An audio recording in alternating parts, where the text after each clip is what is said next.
Soyez bénis, chers miens, que la grâce de Dieu soit avec vous, que la paix de Dieu soit avec vous, que la faveur de Dieu soit avec vous. Pour ceux qui ne me connaissent pas, à l'état civil, je m'appelle Didier Brissy. Dans le monde, quand je dis dans le monde, c'est le monde dans lequel nous vivons. Et tout ce que j'ai pu faire comme action dans le milieu du showbiz, le nom que tout le monde connaît, c'est Daï de Fraîche. Il y a d'autres encore qui rajoutent, même le prophète de la rage. Tout ça, c'est des pseudos qui ont eu des impacts dans ma vie. Mais toujours est-il que c'est des pseudos que je portais quand j'étais à fond dans le monde. Je voudrais vous partager mon témoignage. Vous savez, la Bible dit que à quoi sert-il à un homme de gagner tout le monde entier, c'est de perdre son âme.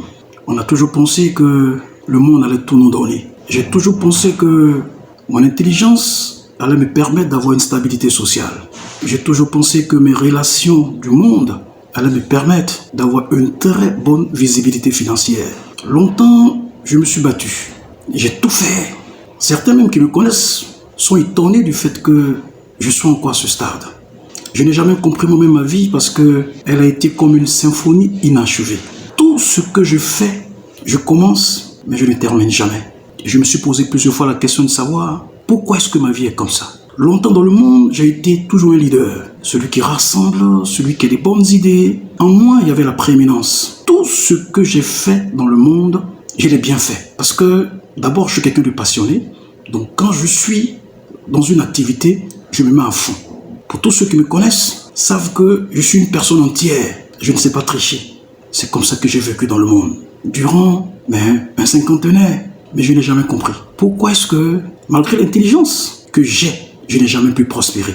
Vous savez, je suis le 7e enfant d'une famille de 10 enfants. Vous savez, j'ai 5 grandes sœurs et 3 petites sœurs. Nous ne sommes que 2 garçons, mon grand frère et moi. Moi, je suis le 7e de la famille.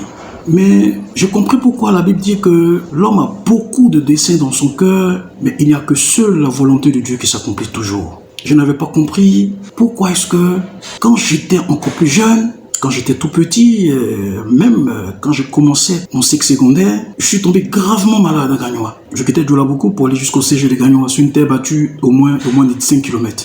Vous vous imaginez un Abidjanais qui n'était vraiment pas habitué à ça. Je suis tombé gravement malade. 3,83-84. Et Dieu a permis que celle par qui il est passé pour m'annoncer l'évangile, ma grande sœur, ma 3e grande sœur, paix à son âme, mon mari, Dieu lui a montré en songe que j'étais en train de mourir à Gagnoa. Et c'est comme ça qu'elle a pris la voiture de son mari avec mon grand frère et ils sont venus directement à Gagnoa. Vous savez que quand vous arrivez fréquenter dans une ville de l'intérieur, quand vos parents sont là, on vous loge bien. Mais quand vos parents repartent sur Abidjan, voilà, je pense que le tuteur décide maintenant de vous loger, il veut. Et moi, je logeais dans une cuisine. Vous savez, les moucherons, je n'étais vraiment pas habitué. Dormir sur des lits en papeau, je n'étais pas habitué. Mais je suis resté là. Et c'est comme ça que j'ai fait des mois sans aller à l'école. Et chaque fois que mon père appelait, ma tante me faisait croire que j'étais à l'école. Pourtant, j'étais en train de mourir dans la cuisine. Et quand mon grand frère arrivait avec ma grande sœur, elle leur a fait comprendre que j'étais allé à l'école. Ma grande sœur a signifié que nous sommes quittés dans son école. On dit que ça fait des mois qu'on ne le voit pas à l'école. Comment ça se fait que tu nous dis qu'il est à l'école? Et c'est un jeune aussi qui était venu fréquenter un grand frère qui s'appelle Jean Ferriol. C'est Jean Ferriol qui a dit à mon grand frère que je suis couché dans la cuisine en train de mourir. C'est comme ça qu'on m'a pris d'urgence, qu'on m'a envoyé à la clinique Keïta à Gagnoa. Ceux qui connaissent la clinique Keïta. Je suis rentré à la clinique Keïta. Les gens m'ont dit que non, il fallait m'envoyer directement au CHR de Gagnoa. Et c'est comme ça qu'il y a une dame qui a dit à ma grande sœur qu'elle connaît, une dame dans un village. Et que cette dame-là, vraiment, elle a des médicaments qui sont très puissants. Et qu'elle pense que cette femme-là peut faire quelque chose pour moi. Quand nous sommes arrivés dans ce village, très tard la nuit, la dame m'a regardé, elle m'a dit qu'elle a des boules qu'elle va me mettre dans la bouche, comme des suppositoires. Si je réussis à rendre tout ce qui est en moi, c'est que je vais vivre. Mais si ça ne sort pas, c'est que je ne pourrai pas vivre. Je suis resté. Et elle m'a donné. Ma grand sœur a dit d'accord, il n'y a pas de problème. Et elle s'est mise en prière. Et après 1 heure, 1h30, 2 heures, c'est comme ça que j'ai commencé à rendre. Et quand j'ai rendu, elle m'a dit effectivement que ça va aller. Et après, mon père est venu avec ma mère et tout. Mon père Mina a allé même jusqu'à menacer sa cousine. Et c'est comme ça que ma grande sœur lui a dit, mais pourquoi est-ce que tu as fait ça à cet enfant? Tu t'en prends à cet enfant par rapport à quoi? Qu'est-ce qu'il t'a fait? Mais vous savez que c'est une semence qu'on venait de faire. Tout ce qu'on sème, on moissonne dans la vie. Mais ça a été méchant quand même de votre part. On m'a évacué d'urgence à Abidjan. Je crois que quelques mois après, ma tante est décédée. Quand je suis arrivé à Abidjan, tout jeune, je ne comprenais pas tout ce qui m'arrivait parce que bon, je ne comprenais pas. Après, bon, mais, vous savez, je me suis lancé à fond dans le showbiz parce que le rap est une musique que j'aime beaucoup, que j'affectionne. Et vous savez, vous avez connu Père son âme, Almighty et tout ça, c'était le groupe, le Ministère Authentique. On a vraiment fait bouger les choses, les lignes à Abidjan dans le milieu hip-hop. Et c'est comme ça qu'à l'époque, j'avais une discothèque à la rue Princesse qui appartenait à un ami Ahmed Silla. Et on devait organiser le premier concert des Salopards au Grand Hôtel de Boaké en 95. Donc les artistes sont partis la veille et nous, le lendemain, on devait prendre la route avec le car, la compagnie de transport CTV. Comme ça, on montait dans le car. Vous savez, les cars, il y a deux portières. La première portière et la deuxième portière, on était à la deuxième portière. Moi, j'étais juste à la fenêtre. Quand on a fini l'autoroute, une heure d'autoroute, je demandais à mon comptable, mon petit Jamal, de prendre ma place à la fenêtre. Et moi, je suis venu juste à côté. Entre l'As, Tumodi, Yamsokro, pendant qu'on dormait, j'entends au secours. Et je vois le car CTB qui se lève comme ça. Le premier tonneau, ça a déraciné 2 gros arbres. On a fait 3 fois tonneau avec le car CTB. Mais je vous le dis que il y a eu plus d'une vingtaine de morts dans le car. Je n'ai même pas pu avoir même une égratignure. Rien, je n'ai pratiquement rien eu. À part mon petit Jamal, mon collaborateur qui était conscient de le faire. Il fallait le sortir de là. Après moi-même, j'ai tout fait. Comme à l'époque, on portait ce qu'on appelle les Timberland, des Rangers. Et avec un monsieur aussi qui était là, un passager qui n'avait rien eu. Nous avons cassé le pare-brise arrière. Et c'est comme ça que nous avons fait sortir, que ce soit les blessés et tous les cadavres qu'il y avait aussi à l'intérieur du car. C'est 1 heure de temps après que les pompiers sont arrivés et bon, ils m'ont même posé la question de savoir. Je n'ai rien eu, je dis non, apparemment, vraiment je me sens bien, je n'ai pas eu du choc et rien. Mais tout ça, je ne comprenais pas encore. Et puis après, nous avons organisé le conseil des Salopards au Grand Hôtel de Boaké. Et puis après, nous sommes repartis à Abidjan. Mais tout ça, c'était des signes, hein. Je voyais tout ça, mais pour moi, je me disais que c'était normal. Et puis après, il y a eu l'épisode de Amos Ezerein. J'ai été l'acteur principal de l'installation de Ezerein en Côte d'Ivoire. Amos Ezerein qui est un jeune frère qui joue au football américain. Je connaissais pratiquement tous ses frères ici.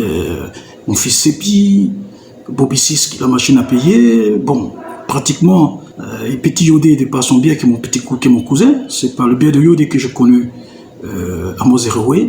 On a échangé, il a apprécié vraiment le projet que j'avais. Et c'est comme ça qu'il a décidé de s'engager. Donc on a pris les locaux à Makori Hibiscus. Là-bas se trouvait le siège social de Ezerein. Et c'est comme ça que j'ai fait venir tout le monde. Voilà, Joss, tout le monde, voilà. Tous ceux que vous connaissez qui ont travaillé au sein d'Ezerein, ce n'est pas mon bien. Mais ce qui m'a vraiment touché et surtout m'a scandalisé, il y avait une fête à Molière à la rue Princesse, à la Nouvelle Écriture, chez Jean-Yves Le Faucon. Nous sommes arrivés en groupe. On sortait d'abord de NPA de Sunyawa Josué et c'est comme ça que nous sommes arrivés à la Nouvelle Écriture, chez Jean-Yves Le Faucon. À une certaine heure, on avait fait une longue table. Vous savez, à l'époque, fallait chaque fois quand tu arrives dans un endroit, il faut quand même qu'on sache que tu règnes en maître absolu dans le milieu. Donc quand on est venu, on a fait la différence de par nos commandes déjà de boissons, parce qu'on ne buvait seulement que des vins mousseux. Et à cette époque, il fallait nous donner quand même une table privilégiée, une table quand même royale, une table quand même qui reflète l'image de ce que nous sommes. Parce que à cette époque, quand on se déplaçait, c'était tout un groupe qui se déplaçait et on était solidement assis et financièrement posés. Donc on n'avait peur de rien parce qu'on était prêt à relever n'importe quel défi. Et c'est comme ça que j'ai mon ami Pierrot qui est venu me voir, me retrouver à la rue Princesse. Et nous nous sommes déplacés pour juste aller échanger. À cette époque, je buvais que le Guinness. Donc je reviens, dès que je prends mon verre, le verre se casse dans ma main. Et je sens que la boisson est en train de ruisseler sur le sol, sur le sable. Et il y a un monsieur qui était à côté qui m'a dit, mais toi, tu n'es pas un homme simple. Hein? J'ai vu qu'il avait un accent un peu béninois au Camerounais. Mais j'ai vu qu'après qu'il était béninois au Togolais. Je lui ai dit, mais pourquoi tu me dis ça? Il m'a dit, non, que c'est du poison. On t'a donné un poison. Je dis, un poison? Je dis, oui, poison. Donc j'étais étonné. Je lui ai dit, mais un poison par rapport à quoi? Et puis, bon, j'étais tellement scandalisé que je me suis levé jusqu'à aujourd'hui, je ne sais pas qui a fait ça. Mais tout ça, je ne comprenais pas en fait. C'est aujourd'hui que je me rends compte de tout ça. Il y a certains témoignages que je ne peux pas tout vous partager ici. Mais tout ça parce que j'ai compris que le Saint-Esprit et Dieu avaient sa main sur moi. Vous savez, quand vous êtes dans le plan de Dieu, vous ne pouvez pas l'échapper. Quel que soit ce que vous ferez, Dieu il est patient, il n'est pas pressé. Il vous regarde, mais il vous protège dans tout ce que vous serez en train d'entreprendre. Parce que la Bible dit que car il y a beaucoup d'appelés, mais peu d'élus. J'ai compris que les appelés, c'est ceux qui se sont précipités dans l'œuvre de Dieu. Mais les élus, c'est ceux que Dieu s'est choisis. Donc, je n'avais jamais voulu, quand certains hommes de Dieu m'ont dit dans le monde, même ma mère spirituelle, paix à son âme, mon mari m'a dit, il faut que tu puisses te disposer parce que le Saint-Esprit veut faire quelque chose avec toi. Je disais non, je ne peux pas m'inviter dans l'œuvre de Dieu. Qui suis-je pour que moi je puisse me permettre comme ça d'être un serviteur de Dieu? C'est uniquement une fonction de qualité, être un ministre de Jésus-Christ. Est-ce que moi, j'ai le profil qu'il faut? Je dis non, c'est pas possible. Donc, je me suis dit que chaque chose a son temps. Oui, parce que je n'ai vraiment pas voulu m'inviter dans l'œuvre de Dieu. Un Dieu qu'on ne voit pas. Écoutez, vous pouvez dormir et puis ne plus vous réveiller quand vous avez affaire à lui. La Bible dit que c'est un Dieu jaloux. Donc, j'ai eu toujours peur de ce Dieu que j'ai jamais vu, dont j'ai entendu parler, de toute sa puissance, de toute sa gloire, de toute sa domination. J'ai toujours vu ça comme une illusion, un mirage. Quand les hommes de Dieu me disaient, entre guillemets, bon, en parenthèse, tu as un appel. Je me dis que lui-même prend précaution de certifier ses appels. La Bible dit que tout ce qu'il a appelé, il les a justifiés. Après les avoir justifiés, il les a glorifiés. Donc, je me dis que le temps viendra. Et c'est comme ça que ma troisième grande sœur, paix à son âme, quand elle part en France, à l'aéroport, Félix Houphouët-Boigny, d'Abidjan, c'est là que j'ai rencontré le bishop Guy Vincent Koudia, qui, dans le monde, était un grand frère et que j'admirais beaucoup à cause de son courage et sa persévérance. Dans le showbiz où nous sommes rencontrés encore, c'était la totale. J'étais vraiment encore très content de le revoir dans le showbiz. Et dans le showbiz, il a été comme un mentor pour moi. Dans le showbiz, c'est quand même quelqu'un qui était comme un protecteur. Il m'admirait beaucoup et tout ce que je faisais, il faisait attention à ça. Et puis, par la suite, je me suis rendu compte qu'il est devenu un homme de Dieu. Donc, je me suis dit, par curiosité, il fallait que j'aille dans son église pour voir un peu si effectivement ce qu'il fait est de Dieu. Et c'est comme ça que je suis venu. Et ce jour-là, le message qui a été prêché ce jour, c'était la bonne part. C'est un message qui m'a touché. C'est un message qui a renouvelé mon intelligence. C'est un message qui m'a envoyé en eau profonde. C'est un message pour moi qui a été révélateur. Et un message qui a touché mon cœur et qui m'a demandé dans l'immédiat de changer de vie et de choisir la bonne part. Depuis lors, mon âme s'est attachée à son âme et je suis resté dans son église. J'ai commencé à travailler pour l'avancement de l'œuvre. J'ai servi avec loyauté. Et durant cette année de consécration et de sanctification, vraiment nous nous sommes battus pour que la mission évangélique Grâce de Vie soit vraiment une église référentielle, une communauté référentielle, avec tout le sérieux qui a été mis, toute l'organisation quand même assez sérieuse et assez professionnelle qui s'est mise en place et qui aujourd'hui a permis d'avoir des sécussales, des églises un peu partout dans le district d'Abidjan et à l'intérieur du pays. Et il me l'a toujours dit que mon fils, toi et moi on a le même ministère. Tu seras un bâtisseur et tu seras un gagneur d'âme. Parce que c'est les deux ministres de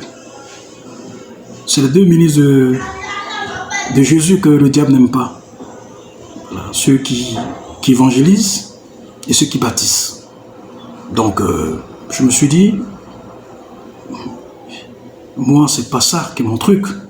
Je n'ai vraiment pas envie de servir le Seigneur. J'ai envie de travailler dans... Voilà, je veux travailler pour l'avancement de son œuvre, mais pas forcément être un acteur qui va se mettre sur un pupitre ou bien qui va se mettre à la chaire pour enseigner sa parole. Donc, pour moi, je n'étais pas encore disposé. Et chaque fois qu'il le disait, il avait une manière souvent d'ironiser un peu nos relations. Il disait que David n'est pas bien converti. Oui, parce que je suis quelqu'un, j'étais beaucoup réticent et je raisonnais beaucoup. Je raisonnais beaucoup. Et ça me fatiguait en fait. Et après, bon, mais je trouvais que quand j'ai fini d'accomplir, je pense, ma mission auprès de lui, il fallait que je parte. Et c'est comme ça que je suis retourné dans le monde. Je suis retourné dans le monde. Je me suis dit, mais après tout ce que j'ai fait dans l'église, je peux quand même me permettre de pouvoir maintenant m'épanouir dans le monde. Je reviens encore dans le monde, c'est le statu quo. C'est la même chose. Et puis, c'est comme ça que il y a Stizo que vous connaissez, qui était aussi un acteur principal dans le milieu du hip-hop en Côte d'Ivoire, qui a été aussi l'un des précurseurs du mouvement hip-hop avec Almighty. Il m'appelle et il me dit qu'il souhaiterait me rencontrer pour une interview d'un projet sur lequel il est. Je dis, je suis au bureau, je lui indique mes bureaux, il vient me trouver. Et le soir, il m'appelle, il me dit non, c'est pas pour ce projet-là qu'il est venu. Mais l'esprit lui a dit de venir me parler. Qu'on n'allume pas une lampe pour la mettre sous le boisseau. Une lampe, quand on l'allume, c'est pour qu'elle éclaire. Je suis un leader. Je suis né pour écrire mon histoire. Je suis né pour être un instrument important pour l'avancement de l'évangile. Mon heure est à sonner pour que je sois maintenant que je rentre en scène pour prêcher la parole de Jésus-Christ. Je dis, mais attends, si ce que tu dis vient de Dieu, de Jésus-Christ, si c'est le Saint-Esprit qui t'a révélé cela,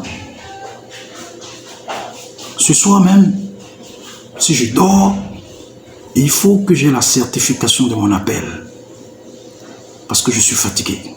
Je ne sais plus à quel sein me vouer. Je suis fatigué d'entendre trop de paroles divines. Mais aujourd'hui, quand je vois mon statut social, je ne sais pas ce que j'ai fait. Ma vie ne change pas sur le statu quo. Tout le monde me dit, tu es intelligent, tu es intelligent, tu es intelligent. Mais mon intelligence ne me rapporte rien. J'étais découragé. Je dis, bon, si c'est comme ça, ce que je pourrais faire, c'est d'essayer. Et c'est comme ça que l'Esprit m'a dit, mon fils, je te connaissais depuis le sein de ta mère. J'ai permis à ce que tu sois le 7e né des Brissi. Je t'ai choisi, je t'ai établi pour que tu puisses être un instrument important pour l'avancement de mon évangile. Tu n'es pas dans ce monde pour faire l'œuvre du diable. Il faut que tu commences à te disposer. Il faut que tu commences à te disposer. Je pensais que c'était encore une illusion. Le 2 janvier, je me foule la cheville. Je dis, mais comment? J'avais plein de projets que je vais commencer. C'est quelle histoire de cheville, ça? Et je vous le dis, durant 2 mois, je ne fais que méditer la parole de Dieu. Le Saint-Esprit m'a envoyé en eau profonde. Aujourd'hui, où je vous parle, j'ai un cœur qui est serein. J'ai un cœur qui est rassuré. Parce que aujourd'hui, j'ai la certification de mon appel. Comme Gédéon pouvait le dire, si c'est vraiment le Dieu qui a sorti mes pères de la servitude en Égypte, ne bouge pas. Permets que j'aille prendre mon offrande pour que tu puisses certifier que c'est toi qui me parles. C'est ce qui s'est passé dans ma vie. Aujourd'hui, je voulais annoncer vraiment au monde que je serai bientôt en mission pour celui qui a vaincu la mort. Celui dont l'amour est comme l'étendue d'un océan. Le Dieu qui me fascine. Le Dieu que j'aime de tout mon cœur. Le Dieu qui me connaissait depuis le sein de ma mère. Le Dieu qui prend les choses viles pour confondre les sages. Le Dieu qui prend les indigents dans la boue pour les faire souper avec le roi. Le Dieu qui était, qui est, qui sera. Le Dieu qui n'a pas changé. La Bible dit qu'il s'appelle Elohim. Jéhovah Jireh. Jéhovah Rapha. Jéhovah Nissi. Jéhovah Shalom. Emmanuel. Dieu est parmi nous. L'étoile brillante du matin. L'agneau immolé. Le lion de la tribu de Juda. Yeshua Mashiach. Jésus-Christ. Le ressuscité. C'est de ce Dieu-là que je viendrai vous parler. C'est de ce Dieu-là que je viendrai vous parler. Qui, après sa résurrection, a annoncé au monde que tout pouvoir m'a été donné dans le ciel et sur la terre. Aujourd'hui, c'est Jésus-Christ qui est au pouvoir. C'est en son nom qu'on peut prospérer. C'est en son nom qu'on peut te restaurer. C'est en son nom que on ne peut que vivre une vie de consécration et de sanctification. C'est en son nom que la repentance t'est accordée. Je vous le dis, frères, sœurs, il n'est pas tard pour confesser le nom du Dieu qui a créé les cieux et de la terre. Je vous dire que le seul Dieu qui a fondé le monde par sa sagesse, qui a créé la terre de par sa puissance et qui a étendu les cieux de par son intelligence. Vraiment, que Dieu vous bénisse. Dans peu de temps, je reviendrai vers vous parce que la Bible dit mieux vaut la fin d'une chose que son commencement. Ecclésiaste 7:8 le certifie. Jean 8:32 nous dit que vous connaîtrez la vérité et la vérité vous affranchira. Aujourd'hui, je suis un homme affranchi. Que Dieu vous bénisse, que Dieu vous bénisse et que Dieu vous bénisse.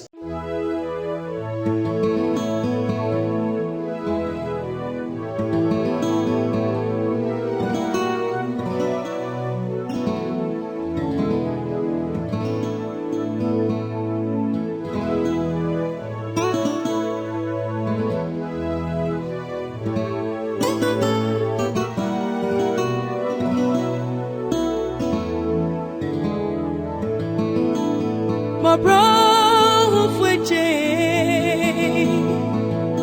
me come up for Jesus wona me me how nyina ra abaweni mo na menim se we rado kasa me hanyina me da nyina Ebeyedi, nutime sawera de casa, Mama Kuma, Tomiomo.